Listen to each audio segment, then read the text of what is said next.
menjawab tantangan ini atau ancaman ini, gitu ya, yang kan itu datangnya dari massa, sentimen massa. Jawabannya tidak cukup dengan pendekatan politik.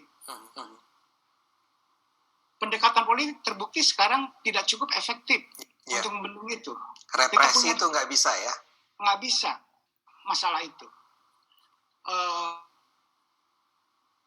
Kita udah punya partai politik yang nasionalis, sebut begitu. Yang dominan di DPR itu partai-partai nasionalis, kursi-kursi itu. Tapi kan mandul, mereka meleleh semua. Ketika dihadapkan dengan massa yang diyakini diskriminatif tersebut, gitu loh.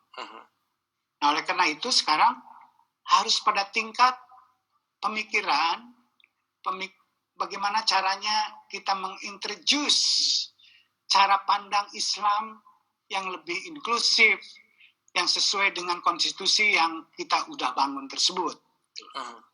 Nah, di dalam konteks itu telah muncul pemikiran-pemikiran di kalangan kita umat Islam, gitu ya, yang betul-betul bisa dijadikan sebagai fondasi untuk keberagaman dan untuk konstitusi kita yang sudah kita rumuskan, yang sudah kita sepakati tersebut, supaya menjadi kuat, supaya kesadaran konstitusional atau disebut konstitusionalisme itu menjadi kuat di tingkat massa.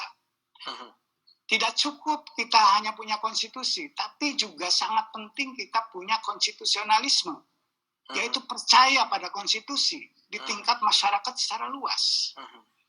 Nah, karena ini terkait dengan Islam dan diskriminasi oleh umat Islam terhadap yang non-Islam tersebut, maka gagasan-gagasan keislaman harus datang dari para tokoh, para kiai, para ulama, para intelektual Islam itu sendiri. Kita tidak bisa berharap non-Muslim bicara tentang ini.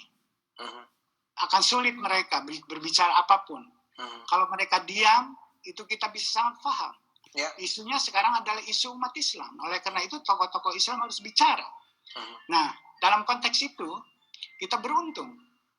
Dalam sejarah keislaman kita dan keindonesiaan kita punya tokoh yang tidak ada dalam sejarah sebelumnya, tokoh seperti Cak Nur, Nurholis Majid, dan Gus Dur. Dua di antaranya. Cak Nur punya gagasan desakralisasi Islam. Itu bagi saya gagasan yang sentral dari Cak Nur. Maaf, desakralisasi lembaga-lembaga dan dunia sosial, saya sebut, maaf, bukan Islamnya ya? Bukan Islam. Desakralisasi dunia sosial. Dunia sosial itu artinya di luar doktrin-doktrin dasar Islam, gitu ya. Apakah norma-norma sosial, apakah itu lembaga-lembaga seperti partai politik, seperti negara dan sebagainya, itu semuanya di luar prinsip-prinsip Islam dan semuanya itu profan. Dan semuanya itu benda, tidak sakral. Semuanya itu dalam bahasa kita di Ciputat itu hadis baru, berubah terus, kira-kira kayak begitu. Kalau contoh awamnya apa, Kang? Contoh awamnya ya negara. Negara itu bisa bentuknya negara totaliter, bisa bentuknya negara demokrasi, bisa bentuknya negara otoritarian, bisa bentuknya negara seperti sultanisme, kesultanan. Nah itu kan berbeda-beda, itu beragam, tergantung pada konteks sejarahnya.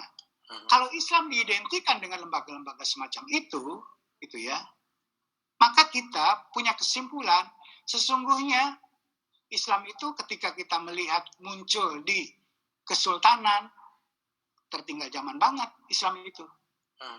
Kalau diidentikan dengan itu.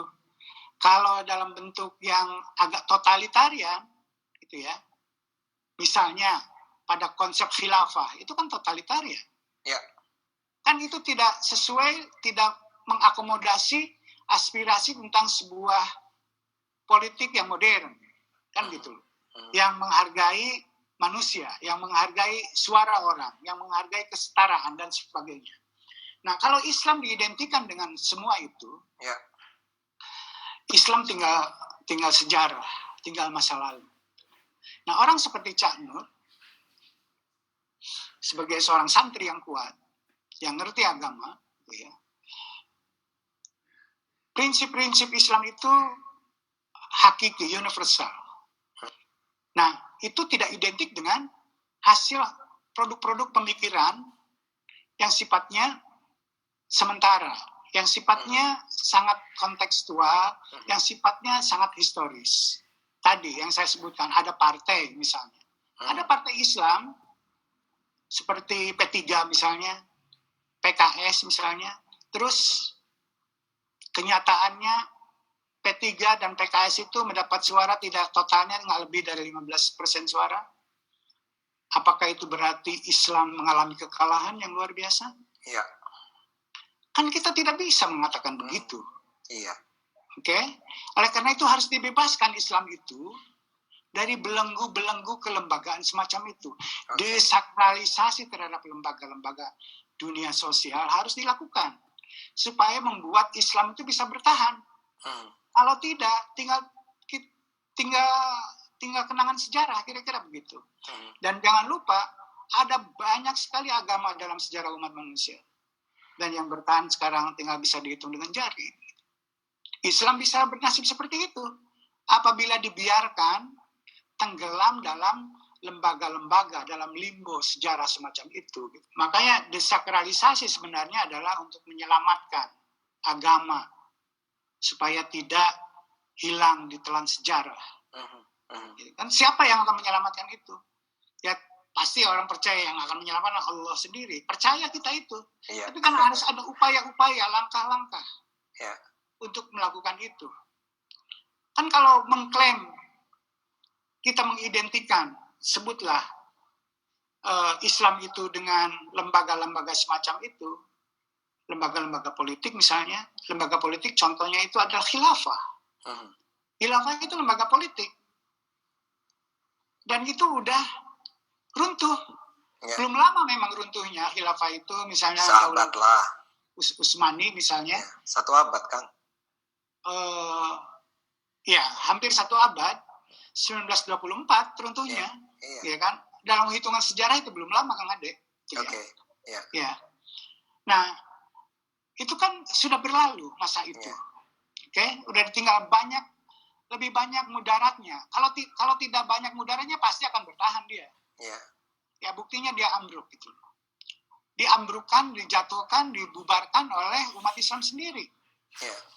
Walaupun itu banyak perlawanan tapi apapun alasannya, muncullah negara-negara seperti Arab Saudi,